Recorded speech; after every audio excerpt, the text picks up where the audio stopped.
INTUC Palakkad regional കമ്മിറ്റിയുടെ നേതൃത്വത്തിൽ May ദിന റാലി സംഘടിപ്പിച്ചു. മെഴ്സി കോളേജ് ജംഗ്ഷനിൽ നിന്നും ആരംഭിച്ച റാലി KSRTC ബസ് സ്റ്റാൻഡിന് മുന്നിൽ സമാപിച്ചു. Rally KPCC general secretary C. ചന്ദ്രൻ ഉദ്ഘാടനം ചെയ്തു. സേവന വേതന വ്യവസ്ഥയിൽ എന്തെങ്കിലും ചെറിയൊരു മെച്ചമുണ്ടാക്കാതെ ആ കരാർ തൊഴിലാളികളെ പിരിച്ചുവിടുന്ന ഒരവസ്ഥയിലേക്ക് കാര്യങ്ങൾ പോകുന്നു. എല്ലാ മേഖലയിലും കരാർ, സർക്കാർ സർവീസിൽ പോലും കരാർ തൊഴിലാളികളുടെ എണ്ണം കൂടുന്ന ഒരവസ്ഥയിലേക്ക് പോകുന്നു.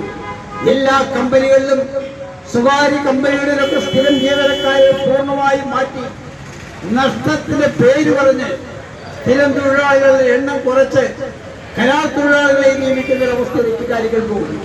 INTUC Palakkad regional president Anil Balan അധ്യക്ഷത വഹിച്ചു. Palakkad block Congress president CV Satheesh, INTUC ജില്ലാ സെക്രട്ടറി ബിന്ദു പിരായിരി, AM അബ്ദുള്ള, അയ്യപ്പൻ, സെൽവൻ, മണ്ഡലം പ്രസിഡന്റുമാർ എന്നിവർ പങ്കെടുത്ത് സംസാരിച്ചു. UTV news Palakkad.